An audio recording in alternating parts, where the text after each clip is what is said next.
ada komentar dari Pak Jokowi hari ini yang menyatakan bahwa debat tidak boleh menyerang personal.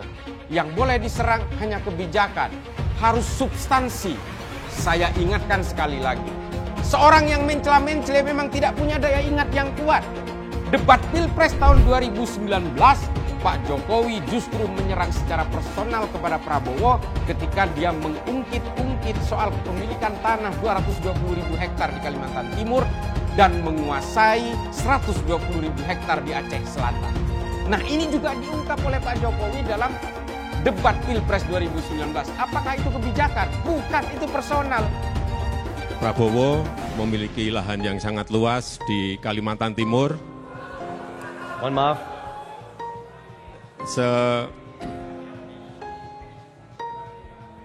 Sebesar 220.000 hektar. Juga di Aceh Tengah 120.000 hektar. Saya hanya ingin menyampaikan bahwa pembagian seperti ini tidak dilakukan masa pemerintahan saya. Pak Ganjar dan Pak Anies itu datang dengan tingkat akurasi data yang sangat rendah. Bahkan tadi saya sebut kecenderungan punya kebohongan. Kalau kemudian ada nilai, kan kalau Pak Ganjar menilai 5, itu kan menilai 5 itu menilai kinerja hukum Indonesia. Yang di bawah Pak Jokowi dinilai oleh Pak Ganjar itu 5. Padahal Menteri Menko Polhukamnya itu adalah wakilnya Pak Ganjar. Nah, termasuk ketika Pak Anies misalnya kasih penilaian yang sangat subjektif, nggak tahu apa-apa, cuma nggak punya bahan apa-apa, ya sudah rasanya karena nggak suka dengan orang yang bekerja di situ, ya sudah dikasih nilai sesukanya saja. Jadi ini menurut saya, ya itu yang tadi saya sebutkan, objektivitasnya rendah, kompetensinya rendah, tapi kemudian memberikan nilai berdasarkan tendensi pribadi yang tidak suka itu. Dari debat ini, betul Pak Prabowo adalah menjadi sosok yang paling sabar. Dan itu adalah ciri-ciri negarawan. Dan ketika diserang kanan kiri, beliau tetap sabar, mempertahankan apa yang tidak perlu beliau sampaikan untuk keutuhan bangsa. Tema pertahanan itu tidak ada rahasia negara di situ dalam perdebatan itu. Kalau itu membahas tentang rahasia negara, maka tidak perlu ada tema pertahanan dibahas dalam tema debat capres. Nah, tadi terkait data apa segala macam, apa yang disampaikan Pak Ganjar 100% benar, tidak ada kebohongan. Bahkan Pak Ganjar menyampaikan data ya yang beliau memperkenankan, kalau ada stafnya mohon dibantah ini data. Karena data harus dibantah dengan data. Kan gitu, bukan diajak ngomong-ngomong nanti kita jelas. Pak Prabowo jelas beliau adalah follower dari Pak Ganjar Pranowo, di mana Pak Ganjar sebagai leader yang memandu debat 14 Februari. Karena Pak Prabowo sudah setuju dengan Pak Ganjar, maka Pak Prabowo mencoblos Pak Ganjar di TPS. Mesti betul-betul bisa melakukan redefinisi terhadap politik luar negeri yang bebas aktif, yang disesuaikan dengan kondisi kekinian. Banyak setuju dengan Pak Ganjar ya. Pertahanan kita mesti masuk pada wilayah 5.0. Baik ya, sekali lagi saya harus mengatakan, saya kok banyak sependapat dengan Pak Ganjar. Kita mesti menguatkan BSSN. Dan kita penting untuk membuat security system yang baik. Saya nggak mengerti, jangan-jangan guru kita, buku kita sama, Pak Ganjar. Aduh, saya nggak ikut capres. Nanti kalau saya ikut, baru saya tanggapan.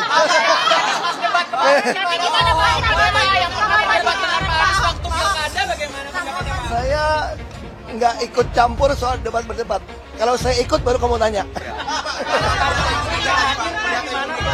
Saya kira Ibu Mega selalu konsisten. Ibu Mega selalu ajarkan pada kami sebagai kader, kita nih udah sepakat waktu bernegara, kita menyerahkan pada partai politik yang mengatur segalanya.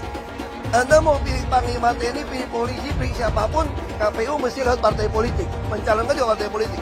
Maka Ibu sangat konsisten. Yang paling penting kata Ibu, harus melatih, mendidik rakyat untuk mengerti. Kalau kamu mengatakan kader partai juga ada yang nggak benar, ada yang korup. Ya itu kan sama di sekolah juga ada yang pintar, ada yang bodoh, ada yang sedang gitu kan. Nah kalau kamu bilang kok lebih baik yang nggak benarnya, Karena kamu yang jujur nggak mau masuk ke politik, itu masalahnya. Ya lu gabung dong. Yang pasti ini sekolah partai terbaik. Makanya saya bilang saya bangga, dilatih dengan baik, lalu ditugaskan untuk membantu yang miskin dan membutuhkan pertolongan. Nah inilah yang kita perjuangkan.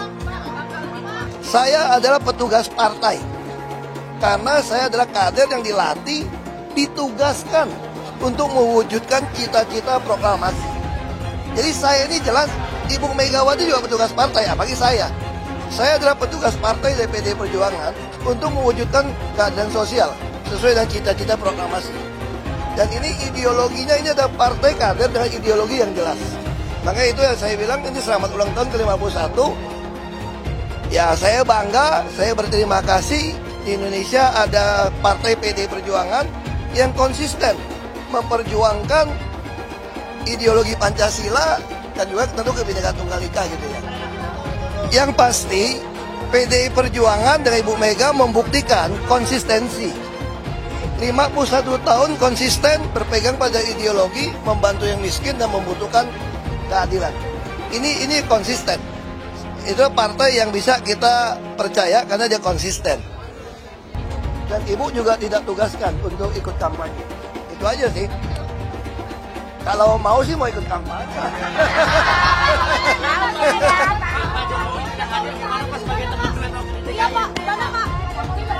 Saya nggak ada WA beliau, nanti gue tanya. Punya tanah berapa, punya tanah ini.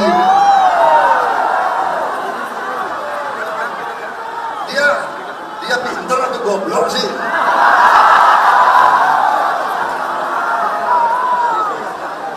Dia ngerti nggak ada hak itu, hak guna usaha, hak guna bangunan, hak pakai, ya kan? Itu tanah negara, saudara. Tanah rakyat, tanah bangsa. Daripada dikuasai orang asing, lebih baik Prabowo yang mengelola. Tapi manakala pemerintah memerlukan saya, segera menyalahkan. Gak usah dibawa-bawa debat lah. Anda hanya memperlihatkan ketololan Anda. Bapak Presiden menyampaikan, Bapak punya lahan lebih dari 340.000 hektar, sementara TNI kita, prajurit kita, selebih dari separuh tidak punya rumah dinas. Itu fakta, tidak perlu dibicarakan secara tertutup. Itu kekurangan yang harus kita perbaiki. Dan ketika tadi Bapak mengatakan, Bapak akan meningkatkan kesejahteraan. Pak, Bapak ini sudah Menhan selama 4 tahun, hampir 5 tahun. Bukan calon Menhan, jadi harusnya menunjukkan inilah yang sudah saya kerjakan, bukan mengatakan apa yang akan dilakukan. Nah saya menyampaikan, bila saya ditugasi maka kenaikan gaji dilakukan tiap tahun, maka perumahan prajurit TNI dipastikan dibangun sehingga mereka tidak perlu ngekos, tidak perlu mereka sewa, dan mereka bisa tenang. Mereka diminta mempertahankan setiap jengkal, tapi kita tidak memberikan tempat tinggal bagi mereka berdinas. Itu tidak benar, itu harus dikoreksi. Dari mana kita bisa menilai akurasinya? Jadi menurut hemat kami, bila ada di antara kami yang faktanya keliru, Bapak tunjukkan. Tapi kalau Bapak tidak menunjukkan, berarti memang faktanya benar. Itulah kenyataan yang ada di lapangan. Dan ini juga yang selalu kami gunakan. Kami gunakan fakta-fakta itu.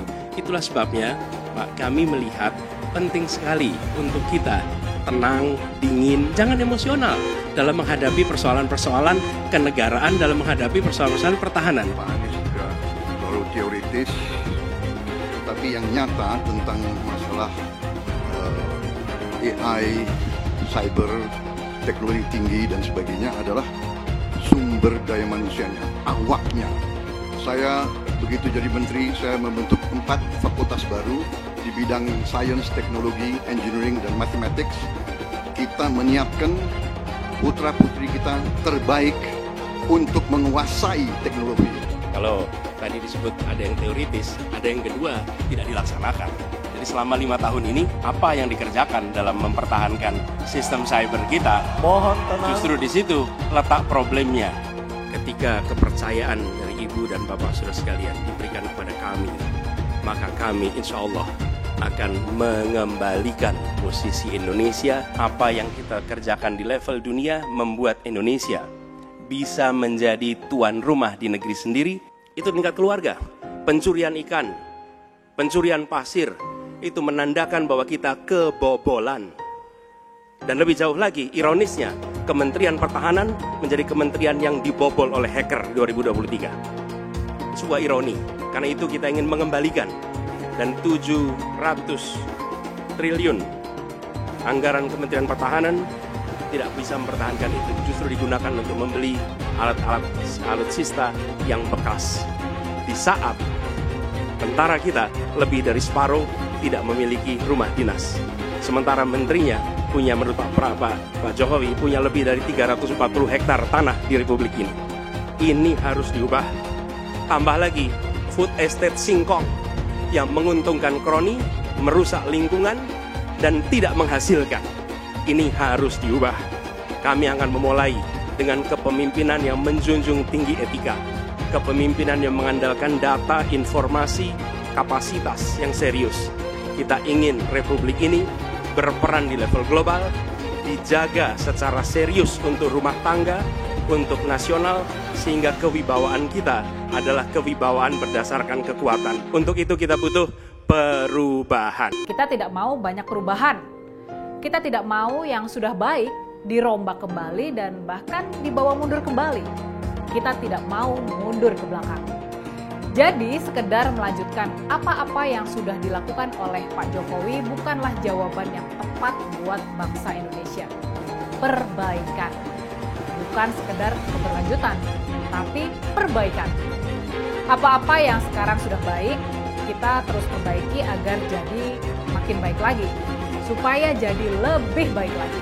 Nah, ini yang penting. Pertanyaan berikutnya adalah siapa yang sanggup menjalankan keberlanjutan dan melakukan perbaikan tersebut? Pastinya orang tersebut bukan Pak Anies Baswedan yang malah mengusung tema perubahan dan mau membongkar habis pencapaian-pencapaian dari Pak Jokowi. Pastinya orang tersebut bukan Pak Anies ya.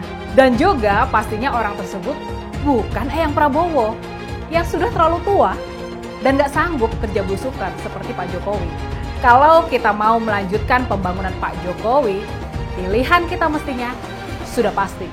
Pilihlah Ganjar Mahfud. Dari si penegakan hukumnya dulu. Maka kalau saya mulai dari sini, maka yang mesti dilakukan adalah pemiskinan.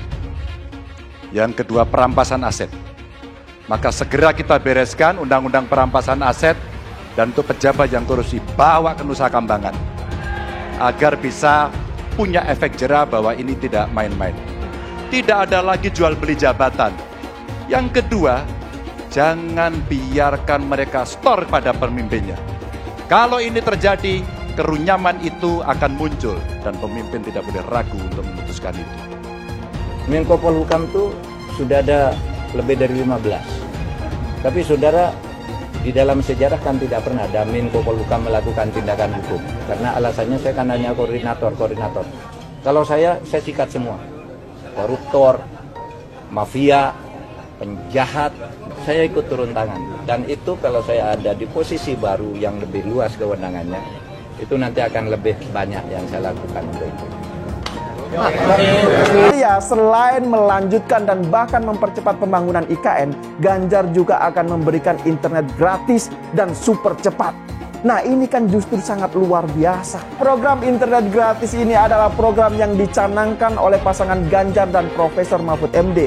Nah, sedangkan program makan siang gratis itu adalah program dari pasangan Prabowo dan Gibran. Nah, sekarang saya ingin bertanya juga, kira-kira ya, kalau disuruh untuk memilih, kalian akan lebih memilih program internet gratis atau program makan siang gratis? Ya, sekarang coba dibandingkan dengan program internet gratis yang dicanangkan oleh Ganjar Pranowo. Nah, kira-kira mana yang lebih bermanfaat untuk siswa didik? Saya yakin pasti akan lebih banyak yang memilih internet gratis daripada makan siang gratis. Republik ini penuh dengan pengorbanan, tahu tidak? Mengapa sekarang kalian yang baru berkuasa itu seperti waktu zaman Orde Baru.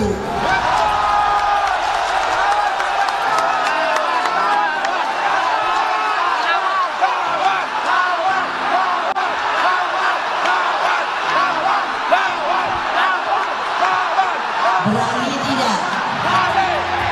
Berani tidak? Berani tidak? Merdeka! Merdeka! Merdeka! Menang kita! Ganjar Mahfud! Satu putaran! Takut apa tidak? Takut apa tidak? Takut apa tidak? Yes! Begitu dong! Mestinya ibu nggak boleh ngomong gitu, tapi ibu udah jengkel tau gak? Nah, yang pasti kalau buat saya dibandingkan misalnya Pak Gibran jadi maju gitu, Mas Gibran gitu ya. Ya saya pilih Ganjar sama Mahfud lah, karena lebih teruji kan. Anda jadi wali kota baru 2 tahun 3 tahun kan belum teruji juga. Ini urus negara loh, mau jadi presiden loh. Kalau Anda belum lengkap, belum pernah di legislatif, belum nasional ya maksudnya DPR. Kalau di DPR kan boleh ngerti nih pemerintahan seperti apa. Anda belum pernah di eksekutif yang tingkat provinsi, Anda nggak ngerti jadi presiden nanti. Ini bukan soal belajar coba-coba loh. Ini negara dipertaruhkan untuk 2045. Kita kan mau mencapai 100 tahun ini mau jadi apa? Kalau coba-coba, ini negara sebentar lagi 300 juta penduduk kita. Mana boleh kita kasih orang coba-coba.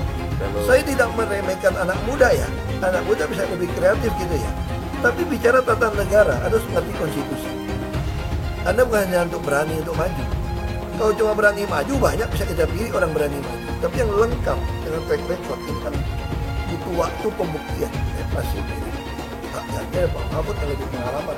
Saya tidak mau anak cucu saya harus nunggu sekian tahun lagi. Pengalaman Jakarta gitu kan, nunggu lagi mundur. Males sudah. Jadi kita nggak usah coba-coba deh. Udah jangan dengerin janji-janji manis orang.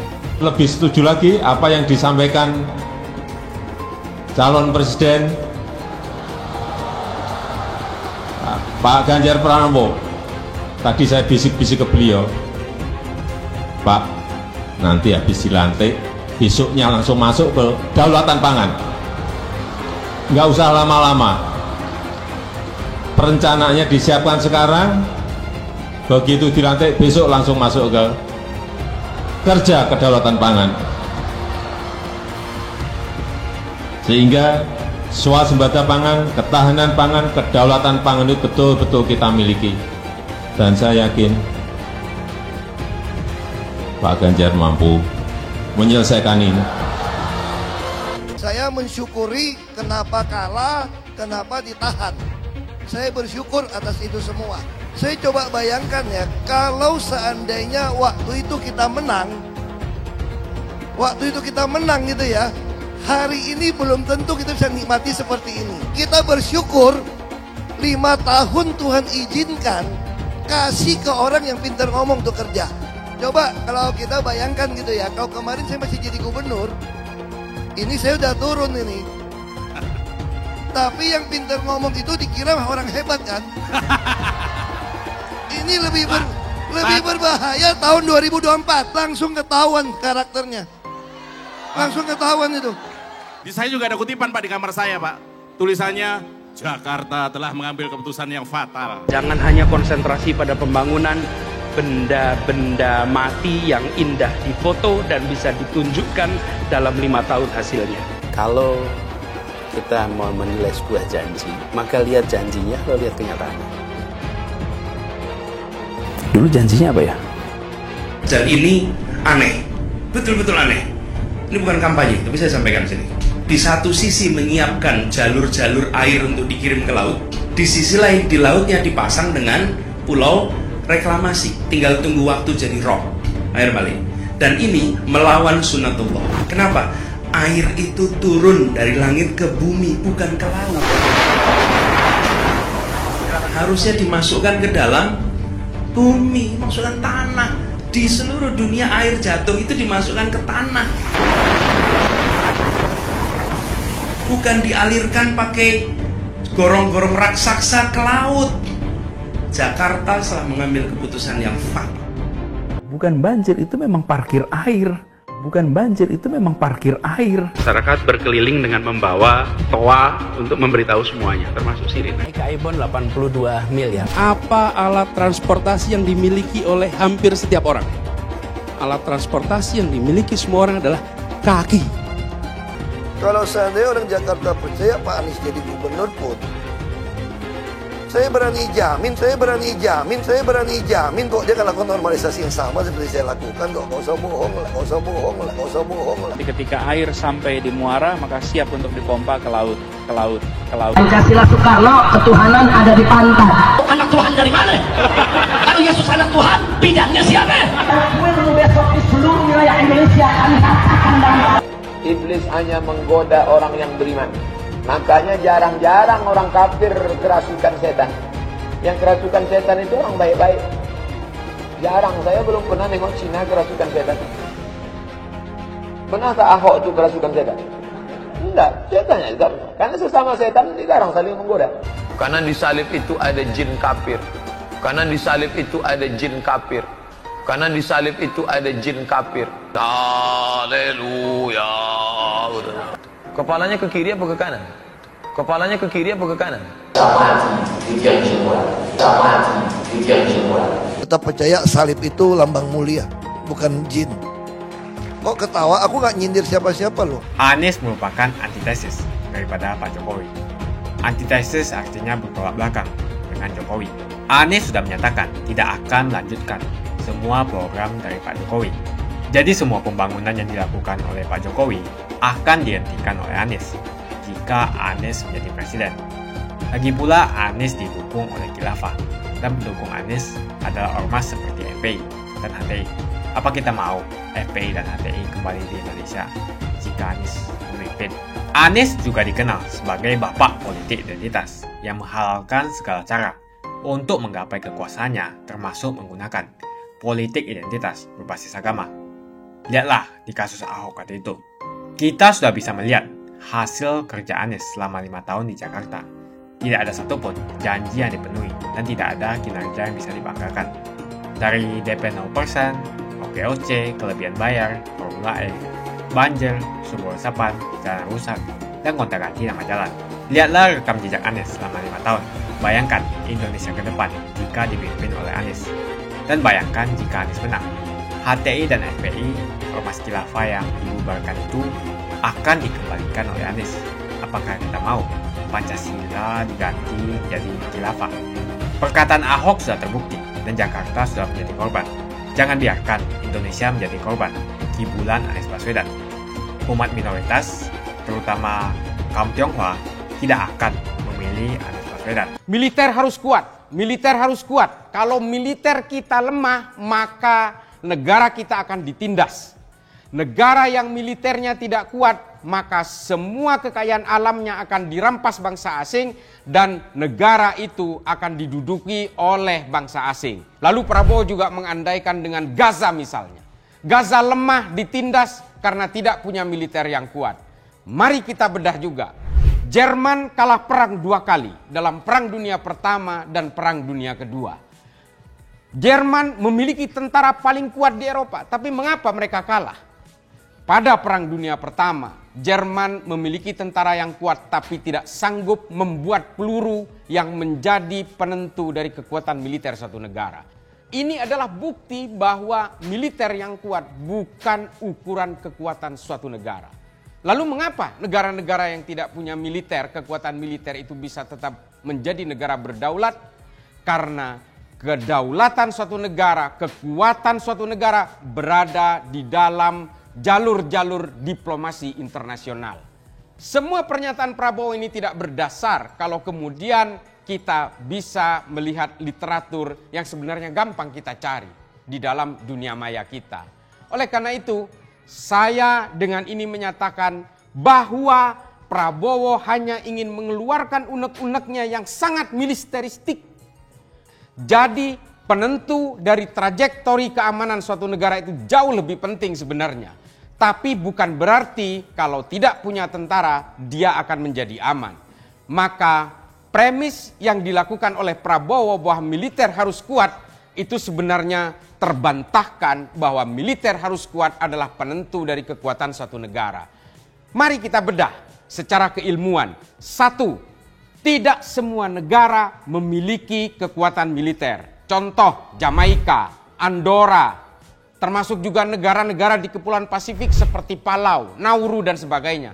Mereka tetap menjadi negara berdaulat. Mereka tidak punya tentara. Bahkan Jamaika juga tidak punya. Panama juga tidak punya. Ini semua negara berdaulat. Negaranya aman-aman saja. Tapi mereka juga punya satu kesatuan polisi yang sanggup menjaga keamanan bangsa mereka. Mengapa Gaza kemudian ditindas oleh Israel? Karena tidak punya jalur diplomasi dan lobi internasional yang kuat. Jamaika, Costa Rica, Andorra, Vatikan dan sebagainya memiliki jalur diplomasi yang kuat. Jerman memiliki tentara yang kuat, tapi mereka ternyata tidak sanggup memberikan logistik yang kuat terhadap tentaranya.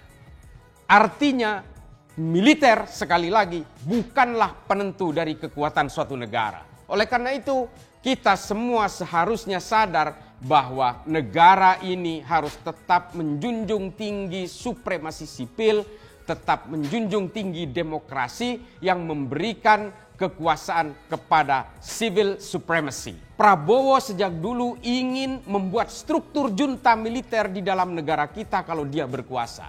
Oleh karena itu, sekali lagi saya ingatkan kepada anggota kepolisian bahwa kekuatan suatu negara bukan hanya di dalam kekuatan militer saja, tapi juga berada di tangan pemolisian yang sangat kuat, pemolisian demokratis, dan juga pemolisian komunitas. Yang terakhir, ada komentar dari Pak Jokowi hari ini yang menyatakan bahwa debat tidak boleh menyerang personal, yang boleh diserang hanya kebijakan, harus substansi. Saya ingatkan sekali lagi, seorang yang mencela-mencela memang tidak punya daya ingat yang kuat. Makanya Pak Jokowi kalau memang ternyata terpukul oleh jagoannya tadi malam yang keok, anjlok, janganlah membuat komentar yang justru sebenarnya menghunjam dadanya sendiri. Pak Jokowi pernah menyerang personal Pak Prabowo dalam debat Pilpres 2019. Debat Pilpres tahun 2019, Pak Jokowi justru menyerang secara personal kepada Prabowo ketika dia mengungkit-ungkit soal kepemilikan tanah 220.000 hektar di Kalimantan Timur dan menguasai 120.000 hektar di Aceh Selatan. Nah, ini juga diungkap oleh Pak Jokowi dalam debat Pilpres 2019. Apakah itu kebijakan? Bukan, itu personal. Dulu Anies bisa menang karena menggunakan agama dan etnis.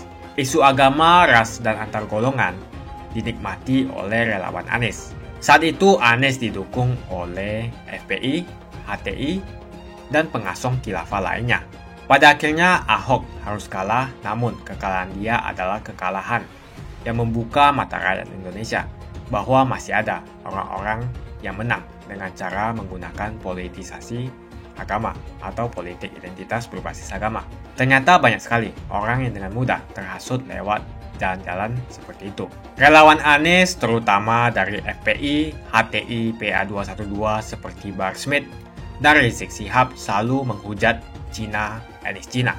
Tapi saat ini negara Cina sudah menjadi nomor 1 di dunia. Saya bangga sebagai Cina.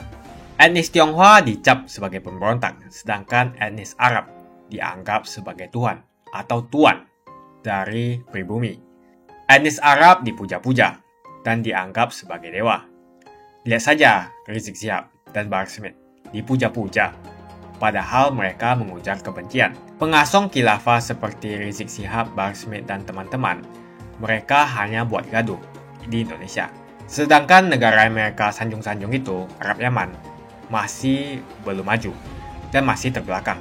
Saya percaya Indonesia dengan mayoritas pribumi juga akan menjadi negara maju. Seharusnya Arab Yaman belajar dari negeri Cina, seperti kata kitab suci. Belajarlah sampai ke negeri Cina. Anies dan juga pendukung Anies, seperti Rizik Syihab, Bahar Smith, dan kelompok-kelompok HTI dan FPI, harus belajar ke negeri Cina.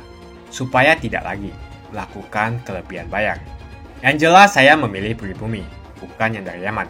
Ganjar jelas pribumi, nasionalis, dan pasti akan melanjutkan visi dan misi dari Pak Jokowi.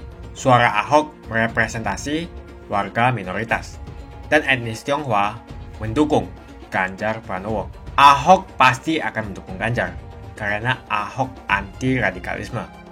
Ahok yang jelas tidak akan mendukung Anies Baswedan, karena Anies Baswedan didukung oleh kelompok khilafah, HTI, dan FPI, ormas terlarang itu.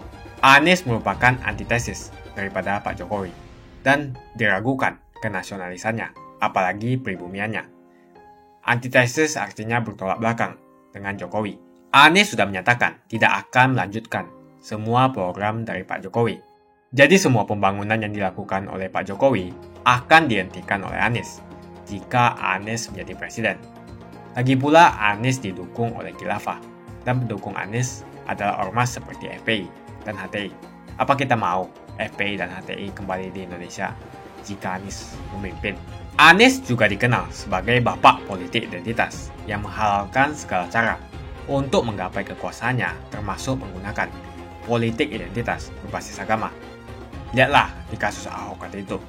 Kita sudah bisa melihat hasil kerja Anies selama 5 tahun di Jakarta. Tidak ada satupun janji yang dipenuhi dan tidak ada kinerja yang bisa dibanggakan. Dari DP 0%, OKOC, kelebihan bayar, Formula E, banjir, sumber resapan, jalan rusak, dan gonta-ganti nama jalan. Lihatlah rekam jejak Anies selama 5 tahun. Bayangkan Indonesia ke depan jika dipimpin oleh Anies. Dan bayangkan jika Anies menang. HTI dan FPI, ormas khilafah yang dibubarkan itu, akan dikembalikan oleh Anies. Apakah kita mau Pancasila diganti menjadi khilafah? Bagian Indonesia Timur yang mayoritas non-muslim seperti Bali tidak akan setuju dengan khilafah atau sistem khilafah. Mungkin Indonesia akan bubar jika Anies menjadi presiden. Perkataan Ahok sudah terbukti dan Jakarta sudah menjadi korban. Jangan biarkan Indonesia menjadi korban kibulan Anies Baswedan. Umat minoritas, terutama kaum Tionghoa, tidak akan memilih Anies Baswedan. Saya yakin karma Ahok mengejar Anies Baswedan. Dulu Anies memainkan politik identitas kepada Ahok. Sekarang Anies dipertanyakan kepribumiannya karena dia dari Yaman. Itu saja opini saya hari ini. Tuliskan opini kalian tentang Anies Baswedan. Jika kalian setuju dengan pendapat saya di video ini, pastikan kalian menekan like di video ini dan bagikan video ini ke teman dan family Anda supaya mereka semua mengetahui tentang informasi ini.